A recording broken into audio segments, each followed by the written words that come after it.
स्वागत है आपका अपने YouTube चैनल टारगेट परीक्षा जगत में।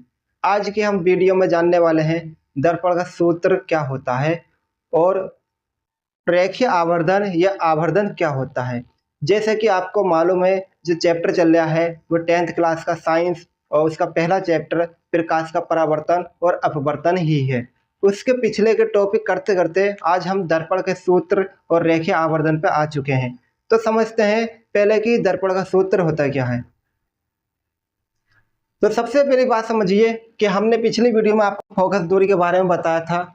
तो फोकस दूरी को हम स्मॉल एफ से दिखाते हैं, स्मॉल एफ से दिखाते हैं। और ध्यान रखना कि स्मॉल एफ क्या है, फोकस दूरी, फोकस की दूरी यानी कह सकते हैं फोकस दूरी। और स्मॉल यू क्या है, स्मॉल यू होता है वस्तु की दूरी,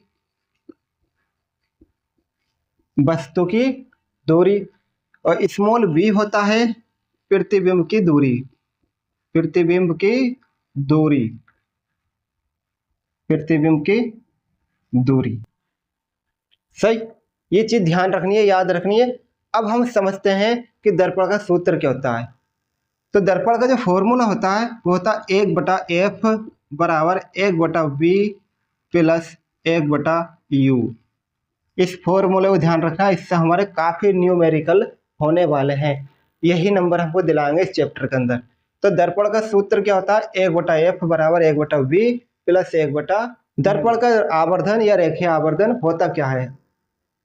तो भाई समझिए कि जैसे ये f बराबर फोकस दूरी हो गया, u वस्तु की दूरी और v प्रतिबिंब की दूरी।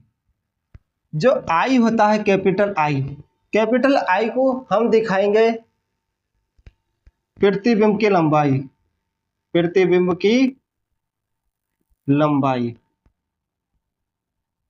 ध्यान रखना इस बात को, प्रतिबिंब की लंबाई। और O से दिखाएंगे हम वस्तु की लंबाई। ये बेसिक चीजें, थोड़ा सा इसको ध्यान रखना। अब इसकी परिभाषा के बारे में हम जान लेते हैं। परिभाषा समझते हैं। इसकी परिभाषा क्या है, किसी दर्पण के प्रतिबिंब की लंबाई और दर्पण के वस्तु की लंबाई के अनुपात को हम रेखीय आवर्धन कहते हैं। इसका जो फॉर्मूला होता है वो क्या होता है, m बराबर I/O बराबर -v/u।